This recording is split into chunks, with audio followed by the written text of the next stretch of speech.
प्रणाम महाराज। आप दोनों का हमारे परिवार में स्वागत है।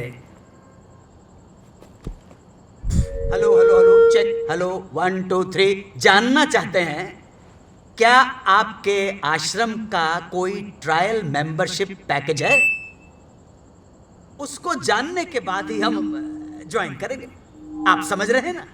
Hello hello hello, can you hear me? जी, ये एक धार्मिक परिवार है, इसमें ये सब नहीं होता है। स्वामी जी, मेरा एक दोस्त है जो हिंदू है, उसकी लड़की एक मुस्लिम लड़के से प्यार करती है, तो क्या आपके धर्म में ये सब अलाउड है? यदि वो लड़का अपना धर्म त्याग करके स्वामी जी की शरण में आता है तो स्वामी जी अवश्य उसे आशीर्वाद देंगे। लेकिन अगर लड़का मुसलमान ही बना रहे हो, लड़की हिंदू ही बनी रहे, तो फिर क्या प्रॉब्लम है? ऐसे विवाह का स्वीकार हम कभी नहीं कर सकते। लेकिन क्यों? इसका उत्तर हम देंगे। भगवद गीता में भगवान कृष्ण ने स्वयं कहा है, अध्याय 7 श्लोक 15, नमाम दुष्कृतिनो मूढ़ः प्रपद्यन्ते नराधमाः माययापहर्त ज्ञाना आसुरम भावमाश्रिताः। अर्थात जो नराधम नास्तिक है, जो भगवान को छोड़कर किसी दूसरी शक्ति में विश्वास करता है, वो भगवान की शरण में नहीं आ सकता। महाराज, इस श्लोक का अर्थ ये भी तो निकल सकता है ना कि जो लोग संसार की मोह माया में फंसे हैं, जो भौतिक सुखों से प्रभावित है, वो मेरी शरण में नहीं आ सकते। लेकिन भगवान ने उनके लिए भी एक अलग रास्ता बताया है, साइड में एक सर्विस रोड भी दिया है। उन्होंने गीता के 18वें अध्याय के श्लोक नंबर 66 में कहा है, सर्वधर्मान परित्यज्य मामेकं शरणं व्रज अहं त्वा सर्व पापेभ्यो मोक्षयिष्यामि मा शुचः। मतलब सब कुछ छोड़ छाड़ के तुम मेरी शरण में आओ, मैं तुम्हें पाप मुक्त करके अपना लूंगा। और यही बात कुरान पाक में भी कही है, सूरह यूनुस में भी कहा है, सभी सूरह में कहा है कि कोई भी इस्लाम कबूल कर सकता है।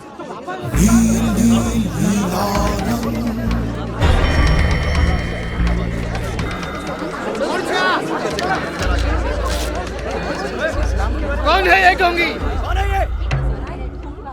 अरे वही जिसने मुस्लिम टोपी जलाई थी, वही यूट्यूब वाला। अब नमाज पढ़ो, पूजा करो, दिया जलाओ, अगरबत्ती जलाओ कि मोमबत्ती जलाओ, माला घुमाओ कि तस्बीह घुमाओ, सब कुछ पहुंचता तो उसी को है। तो फिर अलग तरह से पूजा पाठ करने वाले को आप नराधम कैसे कह सकते हो? जवाब दो। ये आदमी एक नंबर का झूठा है। देखा आपने, एक साधु का भेष पहन के आया था और अब फिजूल की बातें करके ठिठोली कर रहा है। सच ये है कि ये नराधम एक मुसलमान के घर पैदा हुआ था। मुसलमान? सिक्योरिटी, धक्के मार के बाहर फेंक दो इसे।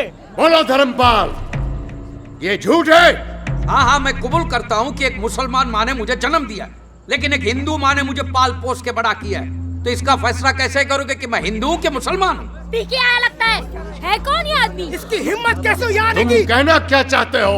बोलो धर्मपाल। आपने मेरे बेटे की शादी नहीं होने दी, क्यों? क्योंकि मैं मुसलमान की औलाद हूँ, और क्योंकि मैं मुसलमान हूँ तो क्या मैं नहीं रहा? मैं किसका बाप हूँ, किसका बेटा हूँ, किसका पति हूँ, इस बात का दारोमदार सिर्फ इसी बात पे कि मैं कौन से धर्म में पैदा हुआ हूँ। धर्म का काम मैं जोड़ना तोड़ना नहीं, तोड़ने का काम तो बाबा मौलवी लोग करते हैं। चुप करने, आगे एक भी शब्द बोला तो। क्या बकवास कर रहा है ये? मैं यहाँ पर कोई हंगामा करने नहीं आया हूँ, मैं यहाँ पर सिर्फ मेरे बेटे की वजह से आया हूँ। और आप लोगों को जिसकी पूजा करनी है कीजिए, मुझे कोई प्रॉब्लम नहीं है। मुझे सिर्फ एक बात का जवाब चाहिए, अगर किसी दूसरे धर्म में पैदा होने वाले का नील परिवार स्वीकार नहीं करता, तो फिर ये तुम्हारे स्वामी जी जो खुद सिख परिवार में पैदा हुए हैं, वो नील परिवार के स्वामी कैसे बन गए? साला स्वामी जी को सिख बोलता है। सिक्योरिटी बुलाइए, नहीं तो ये हमारे हाथों मरेगा। जी हाँ, ये तुम्हारे नीलानंद स्वामी एक जमाने के मशहूर बांगड़ा पॉप सिंगर मंजित मंचला है।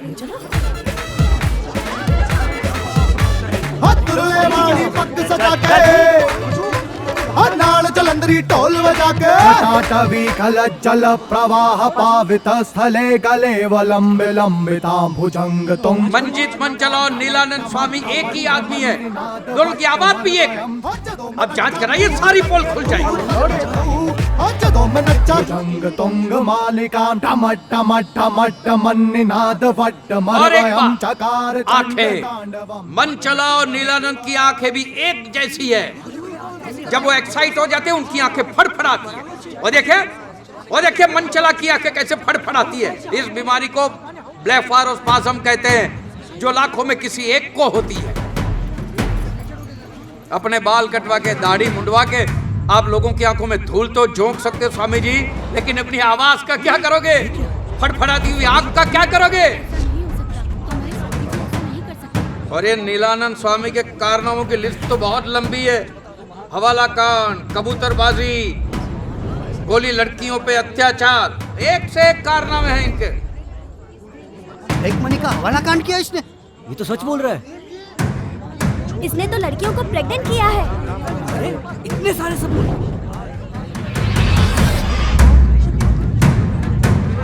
ये तो मंजीत मंचला है। ये जब से बेल पे छूटा था तब से गुम हो गया था। अचानक कुछ साल पहले अहमदाबाद में से बाहर निकला स्वामी नीलानंद बन के। कहिए ये झूठ है?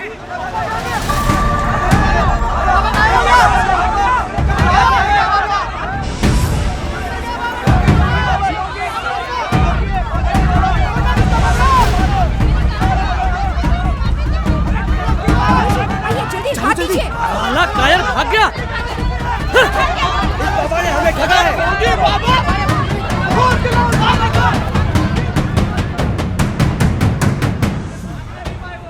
नीलेश्वर? नीलेश्वर नहीं, बद्रीनाथ पंड्या।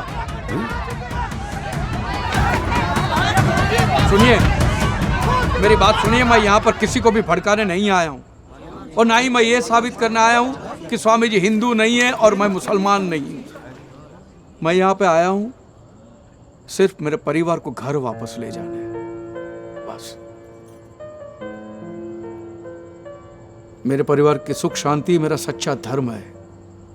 ये हिंदू मुसलमान इस लेबल से मुझे कोई लेना देना नहीं है। मेरे बाप के लिए मैंने कुरान हाथ में ली तो बाप ने दुनिया छोड़ दी। बेटे के लिए गीता हाथ में ली तो बेटे ने घर छोड़ दिया। रह गया अकेला हाथ में किताबें लेकर। ये धर्म के लेबल को लेकर हम इतने जुनूनी क्यों है? ये जहर हमारे डीएनए में घुस गया है। गीता और कुरान के कुछ पन्ने मैंने पढ़े तब जाके मुझे पता चला कि राम और रहीम, मोहम्मद और महादेव दोनों एक ही है। दोनों एक ही बात करते हैं। भला करो भले बनो, टोपी पहनो कि तिलक लगाओ। भला करो, सच्चा धर्म एक ही धर्म है, मानव धर्म। मानव धर्म, बस।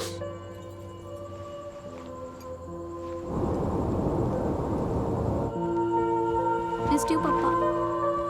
धर्म।